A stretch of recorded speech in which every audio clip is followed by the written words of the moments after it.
entrepreneurs and fans of the Better Biz Academy. This week's video is all about invoicing and setting up clear payment systems when you're working with a digital team. I've had the opportunity to work with digital teams as small as one virtual assistant that you're outsourcing to, all the way up to 30 individuals who are participating on different projects and chiming in at various times of the day or the week. That can be total chaos if you don't have a clear invoicing procedure in place. And I learned that the hard way when I was managing a team of freelancers creating lesson plans and then a separate team of freelancers who were writing blogs for a client that had a very high demand for hundreds of blogs every single month. And I had to change my invoicing procedures multiple times over that period in order to make it really clear for everybody and also to hold people accountable and to make it as easy as possible. I was spending an entire workday every single week just sorting through invoices, making sure they were accurate, making sure they were getting paid.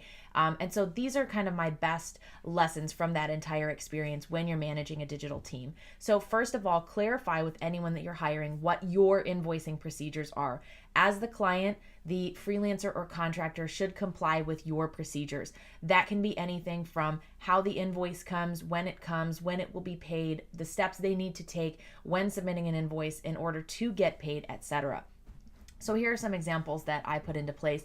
With my writing team, they were responsible for submitting invoices by Monday at 5 p.m. Eastern Time for all work completed up to that point, and then those invoices would be paid on Friday. I also had rules that if the work was turned in late, if their work was not accepted by the client, if they submitted the invoice late and missed that 5 p.m. deadline, then their payment would be pushed by a further 7 days. Now, if you only have a digital team of 1 or 2 people, this probably isn't a big deal. But if you have a lot of contractors, or if you're working as a project manager and have multiple digital team members, it's really important to have a clear invoicing procedure, because otherwise that administrative work will become the bane of your existence, because people will not follow directions and you are going to have to hold firm on your rules. So determine what's going to work for you and then hold people responsible for living up to their end of the deal. So it was hard when somebody submitted their invoice 2 hours after the deadline to not pay them that Friday and to make them wait a whole other week. But part of that process was saying, hey, this is how you need to submit invoices for my own clarity and to keep everything really clear so I can forward it to the bookkeeper and we can double check that all the work was submitted and that it's correct. And also that encouraged people to submit their work in general on time so they wouldn't miss the deadline as well. So it's hard to be in that position, especially when someone just misses it by a day or so. But as a business owner, you have many different responsibilities, and one of them should not be spending 2 to 3 days every single week dealing with invoices. So determine, first of all, whether it makes sense to invoice weekly. I recommend that if people are doing a lot of work and want to have the peace of mind that you're going to be paid on a weekly basis. I do recommend having some lead time between when they complete the work and when they get paid, at least a couple of days, so you have time to look it over, to verify it was what you're looking for, that you aren't being overcharged, etc. And then set aside a time when you're going to go in and pay all invoices. Pay them all at once, record it in your bookkeeping software. That's the way to batch things appropriately. But do have a set of guidelines and have your virtual assistants or team members verify that they have seen the guidelines and that they sign off on it, because you will be amazed at how many people will never look at that. They'll submit their invoice late, way outside of the guidelines you set up, and then want to be paid within the next 2 hours. And you're responsible as the client for setting up the terms under which invoices need to be submitted to you and paid. You need to clarify with your virtual assistants whether they need to include details about what they've done. So if you hire someone hourly, they may need to break down exactly how many hours they spent doing what. If you have somebody on retainer, you might ask them to list all the activities they did for that week or for that month. And then keep these really clear guidelines and try to stick to them as best you can, barring being out of town, unexplainable things that you can't really control.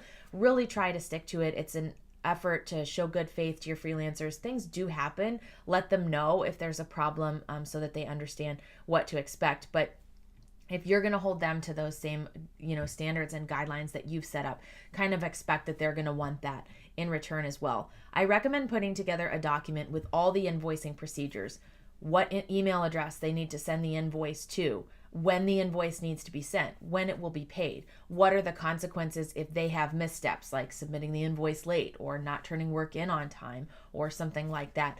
Having that all written and kept in your central command system, like a project management board on Trello, will help keep everyone accountable because it keeps everyone to the same standards and is seen as much more fair. But before you start hiring any virtual assistants, come up with an invoicing system that's going to work for you.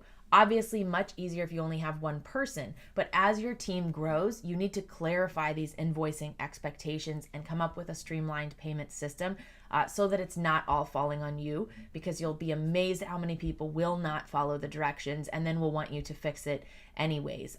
So make sure that it's posted somewhere that's semi-public, like that Trello board that helps people understand the steps they need to take in order to get paid and when they can expect to be paid, and then hold them accountable to that.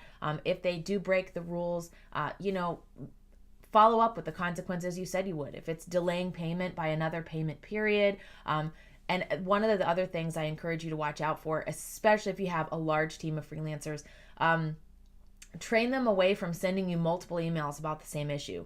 If they were told to send an invoice to a certain email address and that's it, they do not need to send 5 follow-up emails, and let them know that that will only lead to delays in the payment because you do not have time to read and respond to all of those, and that it's super important they follow the directions. You can also make your life easier by hiring a team member who is responsible specifically for bookkeeping and making sure the invoices are processed to be paid. I paid somebody to go through and double check everybody's work, that it was submitted on time, etc., and then come up with a spreadsheet every single week of who I needed to pay, their PayPal email address, and the amount that was due, so I could go in and do it all one after the other. So those are great tools to help keep your sanity. And if you set up a system, it will work for you. It may be something that you have to tweak over time, but it's really important to have something that works for you as the business owner.